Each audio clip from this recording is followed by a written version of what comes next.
Þá komið nóvemberlausn fyrir Meyju. Þetta er almennur lestur og á við fyrir suma, aðra ekki og þá gildir bara reglan takið til sín sem eigi. Nú, svo er þetta gaman að kíkja á önnur merki úr stjörnukortinu sínu og þá má sérstaklega nefna tunglmerkið og rísendamerkið. Þau eru oft svona svolítið ofarlega á listanum hvað varðar áhrifamikil merki úr stjörnukortinu. Nú, við skulum byrja að athuga hvaða Meyju ég er að tala við.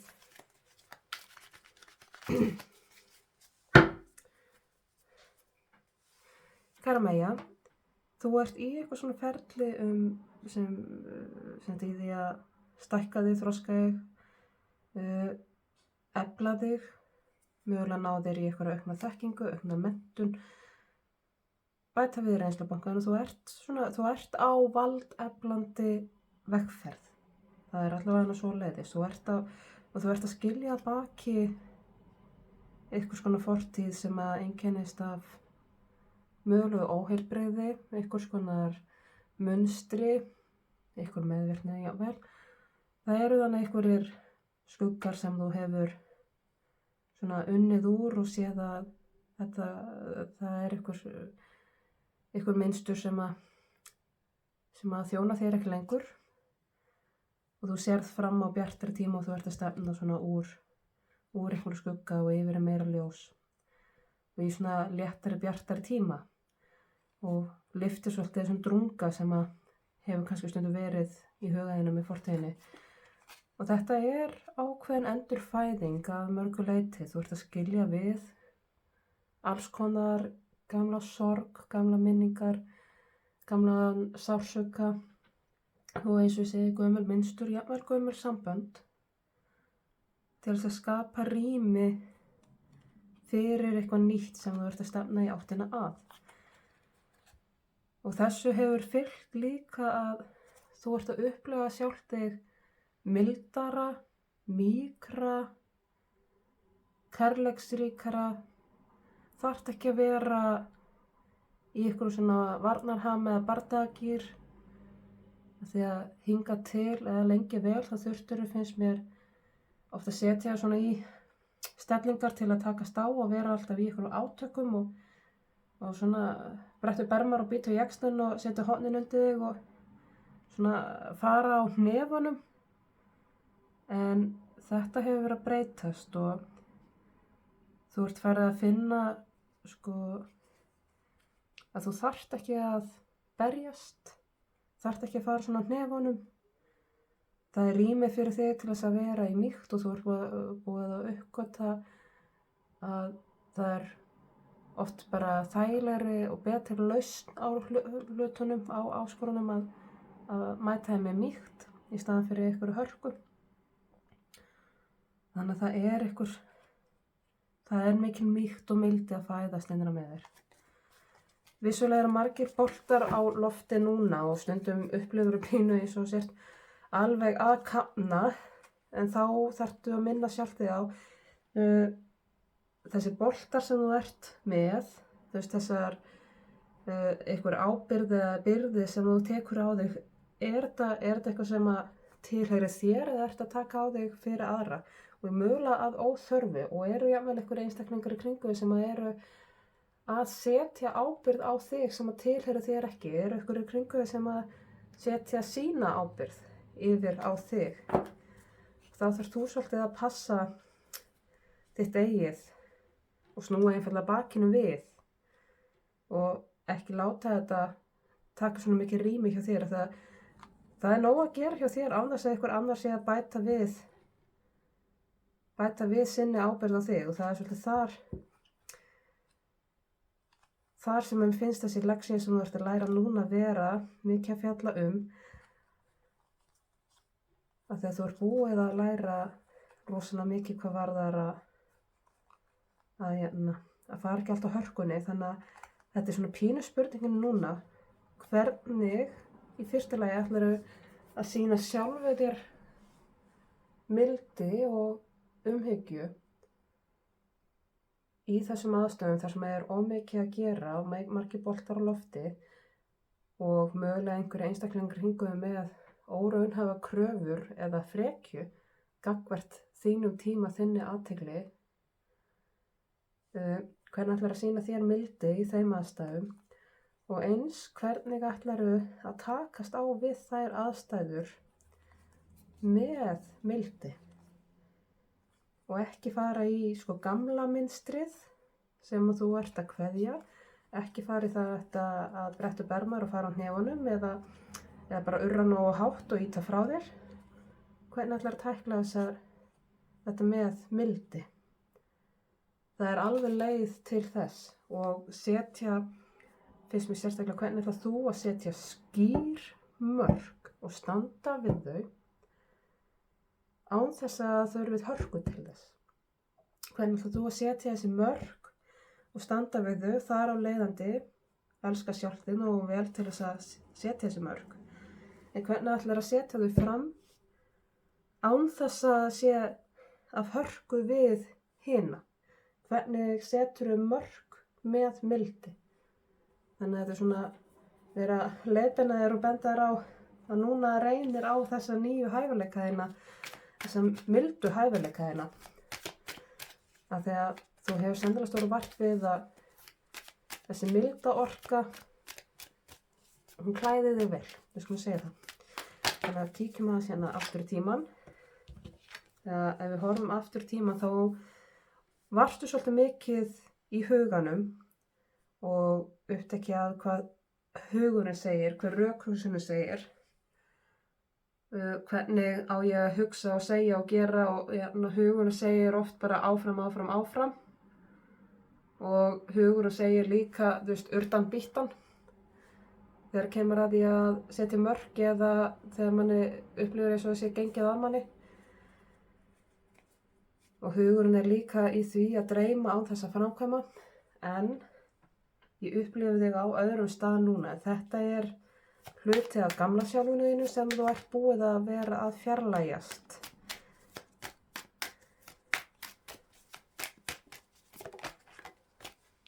En í dag þá ertu búið að vera í mikilli innri vinnu, endurspeglun, kanna sjálf þig og uppgötva einhvers konar leið fyrir eigið jafnvægi.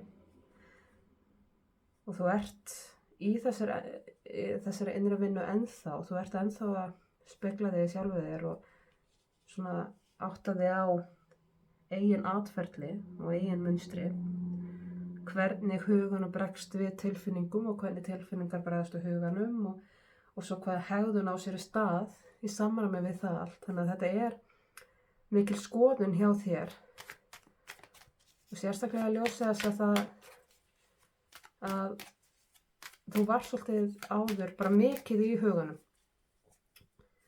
Þannig að tilfinningarnar sátu kannski svolítið á hakanum og hugurinn sagði bara hvað þú áttir að gera. Það var allt rökfært.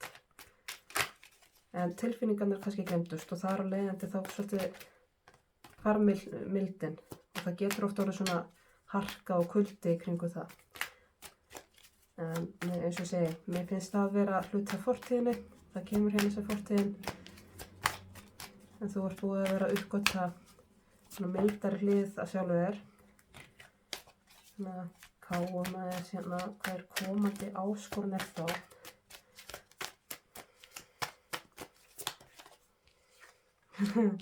Og áskorunin að flæða tilfinningarlega séð og vera vakandi og meðvendið gagnvart tilfinningu sínum. Ekki að hamla þær og ekki að reyna að ýta þeim til hliðar, heldur bara að leyfa þér að upplifa tilfinningar þínar, vera til staðar með þeim, líka þegar þær verða erfiðar, líka þegar kemur upp ótti eða sorg eða einhvers konar óþægindi, að leyfa ekki huganum bara að ýta til hliðar og bara inn í skáp með þetta og lokum þetta ofan í kassa. Leyfa þér að staldra við með þessum tilfinningum og upplifa þær, finna hvernig hvar þær eru í líkamanum, hvaða líkamlegu tilfinningar, leyfðu þér að átta þig á þeim og þekkja einkenni þessara tilfinninga. Og leyfðu þér líka að finna hvaðan þær koma, af hverju, hvaðan kemur þessi segjum ótti eða sorg. Af hverju ertu að upplifa þetta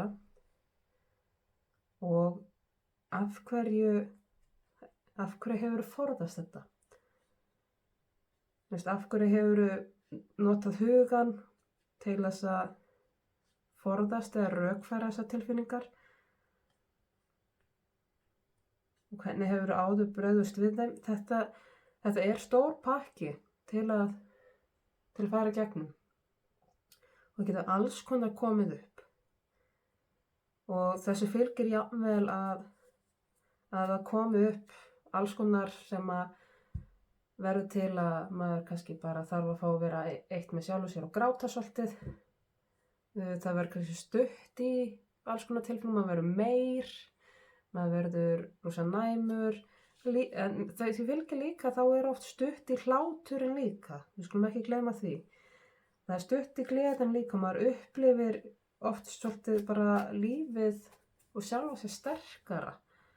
Öflugur, maður upplifir meira intensity á þessu, það er búið að hækka einhvern veginn allt í botn. Jú, þá er maður meðvitari og finnur meira fyrir sorginni og það er oft stutt í tárin, en maður einmitt finnur líka meira fyrir gleðinni og væntumþykjunni og ástinni og það er stutt í hláturinn og oft koma tár bara þegar mann finnst eitthvað svo dásamlegt og fallegt og mann þykir svo vænt það. Þannig að maður þarf svolítið að leyfa sér fara í gegnum þetta ferli þar sem tilfinningarnar eru alveg gjörsamlega flæðandi hérna upp allt og út allt og meðan maður er svona að átta sig á þeim. Og þá einmitt ekki að reyna að kaffæra þær með huganum. Þetta er bara að leyfa þeim að vera. Gefa þeim nafn og gefa þeim stað og stund, viðurkenna þær og þetta er áskorun, virkilega. Þetta kemur upp sem áskorun að þetta er erfitt. Það vantar ekki.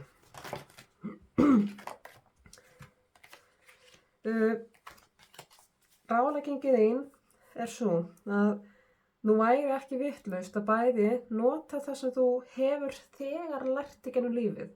Þú hefur oft á tíðu nota hugan til þess að útskýra ýmislegt og til þess að læra og þekkja nöfnin og hinum og þessum heitum á einhverjum tilfinningum og upplýðunum og alls konar.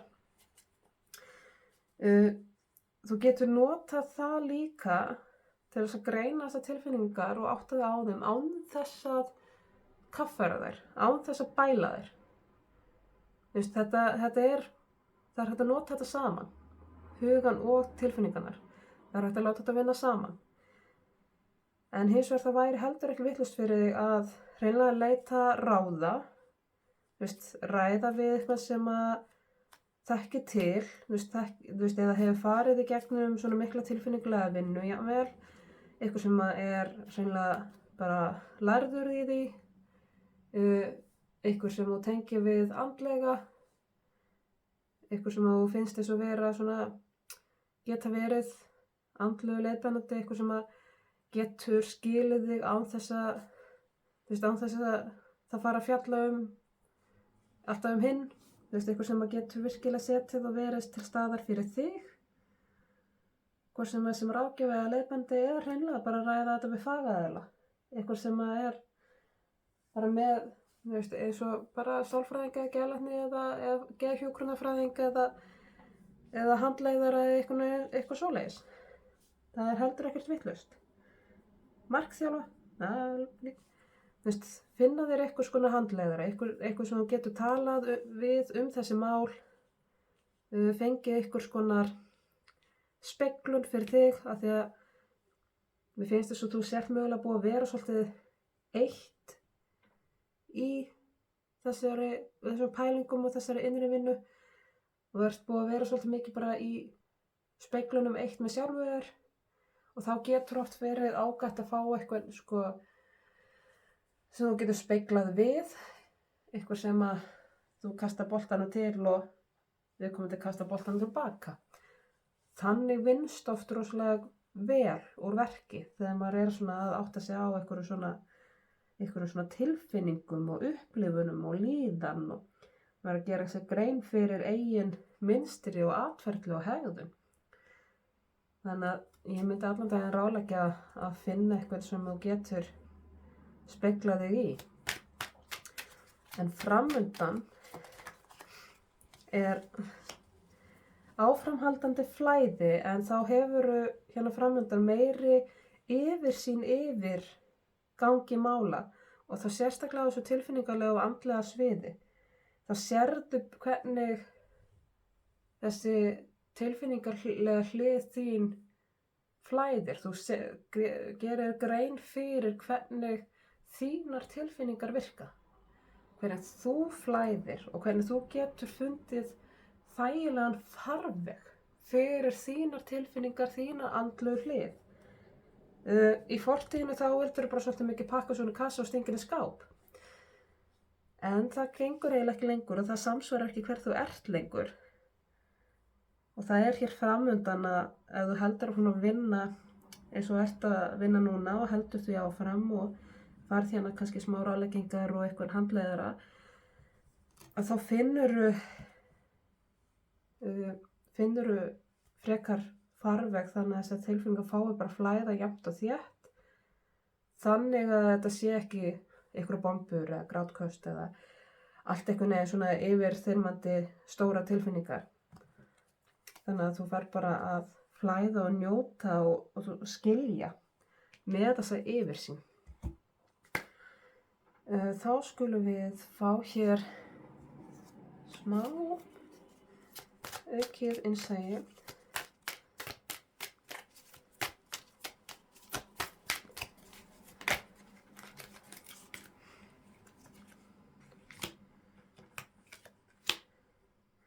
Þessu fylgir líka svolítið að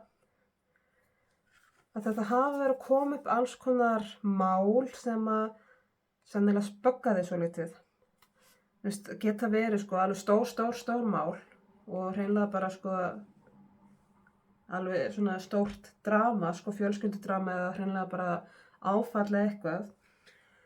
En það er búið að vera að koma einhver mál sem að svona hreyfa við þér og mögulega að þú hafir þurft að uppgötva eitthvað eða komast að einhverju sem að var til að þú virkilega áttaðir á því að það var ekki allt með felldu eða það var ekki allt í lagi eða þú varst ekki ókei með þetta. Að þarna mögulega var gengið á gildin þín, á það sem þú trúir á og stendur fyrir. Og það svolítið rífur og tætir í kringum mann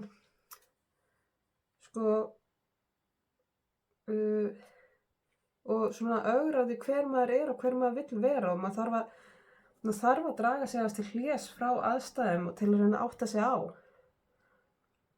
Bara er ég hérna í aðstæðum þar sem mér er misboðið, þar sem mínum gildum er misboðið. Mér finnst eins og það hafi verið að koma upp einhver svoleiðis atriði í lífinu eða jafnvel hreinlega bara eitthvað mjög stórt og mikið dramatískt, einhvers konar áfall jafnvel, þar sem að þú ert svolítið neytt til þess að fara í þessi tilfinninglegu vinnu. Hvað sem að eitthvað kom upp á eða kannski fórstu í kulnun og áttaðir á því að þú ert búin að vera að fara á hnefunum alltaf lengi og tilfinningar þínar hafa fengið að sitja á hakanum og svoleiðis. Þegar það er hér verið svolítið að rífa og tæta í kringu þig og þú hefur þurft að draga svolítið hlés frá því sem var gamla normið þitt.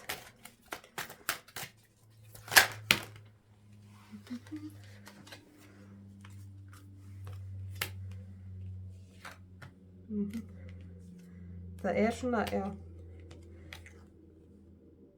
eins og ég segi, það er eins og hafi eitthvað verið hérna sem að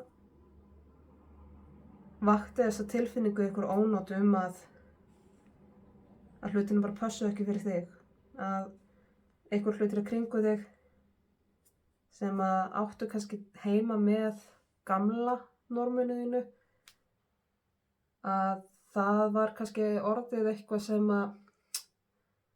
sem þú ert ekki samþykkt, eins og ég segi, sem er gegn þínum gildum og þið líst ekkert á, en á sama tíma og kannski ertu líka að upplifa eins og þú hafi mögulega sjálft lokað augunum þínum gagnvart alls konar sem eins og ég segi, þú ert ekki samþykkt eða er gegn þínum gildum eitthvað sem þú hefur haldið að þú myndir ekki taka þátt í að samþykkja eða einhvern veginn svona pínu eins og að allt í einu hafi verið upplifað eins og bara þetta passar ekki, þetta er ekki rétt og ég passa ekki hér inn. Þú ert komið eins og hafi verið komið inn í einhverja aðstæður eða inn í einhvern hóp eða eitthvað sem var bara svolítið eitrað og eitrað var norm og þú þarft svolítið að segja skilum við það, en það er mjög erfitt að þetta er hluti af þinni flóru, þannig að þá er spurningum hvernig þú ætlar að með nýja sjálfinu að setja mörk og svona bakka eins frá, vera skýrt, standa með sjálfu þér, draga aðeins til hlés, vinna úr tilfinningunum af því að þú ert að vinna mjög mikilvæg vinnu og það er ráðlegging að halda því áfram þó þú ert kannski aðeins farið að sjá árangur af því, það virðist kannski ekki mikið eins og en þú ert ennþá í sáningarferlinu, þú ert að vinna mjög mikilvægt starf, þú ert að sá núna til þess að uppskera seinna mér. Þó þú sjáir, þú kannski sérð að þú ert að leggja hart að þér en það er kannski ekki fara að bera á neinum það sem þú myndir kalla raunverulegum árangri núna, en þetta smá tikkar.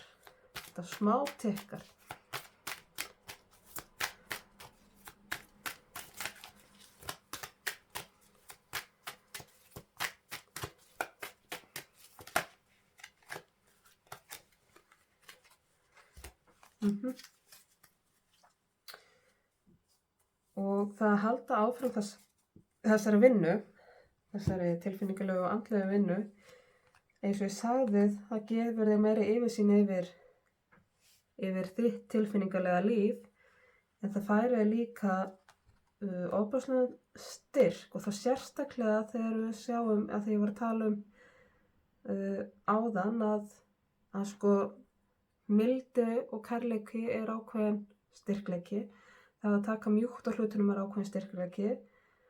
Að það er svolítið það sem að þetta spil styrkurinn fjallar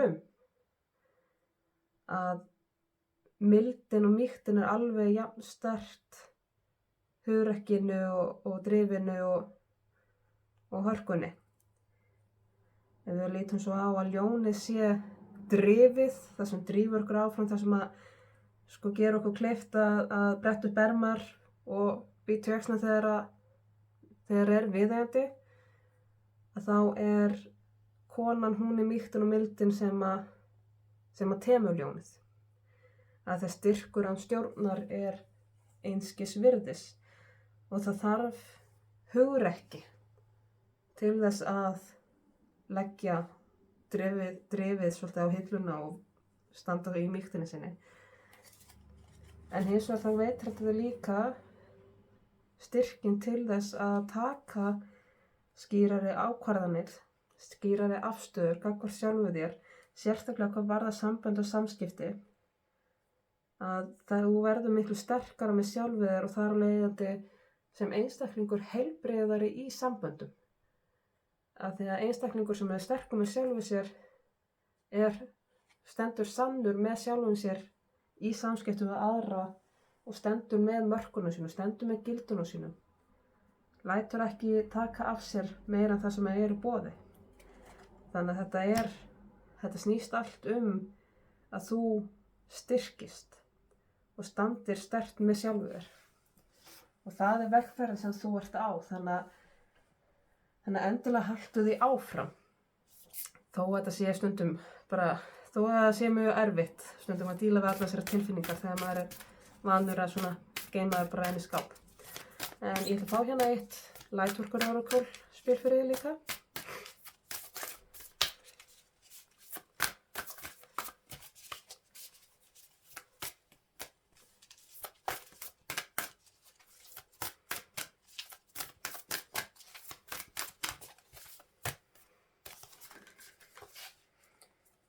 og það spilið Spiritual Decree. Við skulum hérna fá skýringu á því, örstutt. Þú hefur eflaust verið að velta þér fyrir þér hvað mun gerast næst í lífinu, án þess að átta þig á því hversu mikið vald þú hefur til þess að ákveða það sjálft. Hvað viltu að gerist næst? Ertu viljug til þess að nota þína krafta og þinn rétt sem að frjáls vilji, röddin þín og valdið þitt? Ertu viljug til að nota þessa eiginleika og krafta til þess að setja í gang einhverja hreyfingu í lífinu, til þess að byrja að snúa örlagahjólinu þínu upp og nýtt? Ef svarið já, þá tími komið til þess að þú segir þinn sannleika út í heiminn, að þú standir með þínum vilja, þínum orðum, þínum óskum og raungerir heiminn sem að þú vilt vera í. Það að segja, þú getur settir raun nánast hvaða markmið sem og þú ákvarða stefnuna sem að þitt líf heldur í. Þannig að ef þú ert að upplifa eins og þú vitir ekki alveg í hvern fótum þú stíga, þá þarftu svolítið kannski bara sjálft að standa með sjálfur og svona velta þig fyrir hvað þú vilt, af því að það ákveður enginn fyrir þig hvað líf þitt verður. Þú skapar þitt eigið líf. Við að vissulega getum ekki stjórnað öllu, við stjórnum ekki hvað aðrir gera, en þú sjálft skapar þína persónulegu heimsmynd og þú velur hvað fær að vera inn í henni. Þannig að ef það eru einstaklingar sem ber ekki virðingu fyrir mörkunum þínum, ef það eru einhver hegðun eða munstur eða einstaklingar í kringu sem að fara gegn þínum gildum, gegn því sem þú trúir á, gegn því sem að skipti þig máli, gegn því sem að þér finnst vera í lagi og mögulega skemmir út frá sér, hvort sem ekki hvort þér og öðrum, að þá það þitt að ákveða hvað fær að vera hluti af þinni persónulegu heimsmynd, búblan þín, og þú hefur fullan rétt á að velja og hafna. Þú ert eitt það að ákveða hvað fær rými í þinni búblu og í hvað átt þú ætlar að fara með það. Það stýrir þér enginn nema þú sjálft. Ég ætla að fá hérna líka eitt íhugunarblóm. Það kemur hér fyrirgefning og þar kemur líka að fyrirgefning ákvörðun. Í fyrsta lagi þá ákveður þú hvort, hvernig eða hvenær þú fyrirgefur bæði öðrum og fyrst og fremst sjálfu þér. En það oft á tíðum höfum við verið okkur sjálfum verst, þannig að við þurfum að velta því fyrir okkur og sjá hvort að það sé eitthvað í okkar eigin fari sem að við myndum vilja fyrirgefa, og eins einstaklingana í kringum okkur. Við veljum fyrir sjálft okkur hvort við fyrirgefum, hvernig við fyrirgefum, hvenar, og eins og ég segi líka, við veljum hvort. Það reglulega að tala að við verðum að fyrirgefa hitt og þetta fyrir okkur sjálf, af því að með því að fyrirgefa þá sleppum við tökunum, en málið að við veljum. Við erum ekki skyldug til eða skuldug til þess að fyrirgefa hinum og þessum einhverjar misgjörðir, hvort sem er gagnvart okkur sjálfum eða einhverjum öðrum. Við þurfum ekki að fyrirgefa frekar en við viljum. Og hvað þá áður en við erum tilbúin til þess. Stundum það hluti af því að standa með okkur sjálfum að fyrirgefa ekki. Við getum sleppt tökunum á okkar eigin vanlíðan, en það ekki þar með sagt að við þurfum að fyrirgefa öðrum. Við getum fyrirgefið okkur sjálfum fyrir einhverja misgjörðir gagnvart sjálfum okkur, en við erum ekki skyldug til að fyrirgefa. Og við þurfum líka að athuga hvað er fyrirgefning. Ef eitthvað gengur á mörkin þín eða fer yfir gildin þín eða haga sér á þátt sem að þér finnst bara ekki í lagi, að þú getur að vissuleyti fyrirgefið einstaklingum, en það er ekki þar með sagt að staðan verður bara óbreytt. Það er ekki þar með sagt að þú verðir að umgangast viðkomandi, svona sem dæmi. Þú ræður því sjálft á hvaða hátt þú fyrirgefur eða fyrirgefur ekki. Og það má líka alveg geyma það að fyrirgefa. Að setja það svo að þú sért tilbúið til að fyrirgefa ef að viðkomandi vinni úr sínum málum með að gera breytingar eða bæti fyrir eða hvað nú. Við megum setja kröfur á fyrirgefningu. Það að fyrirgefa er eitthvað sem að við veljum fyrir okkur sjálf og við gerum fyrir okkur sjálf, en við þurfum þá að vera vissum að það sé raunverulega fyrir okkur sjálf, ekki fyrir eitthvað annan. Ég ætla þá að segja þessari leysu lokið og ég vona skilaboðin rætt til sönn og rétt til þeirra sem þurfa á þeim að halda og verða að gagni. Ég þakka fyrir mig og ég þakka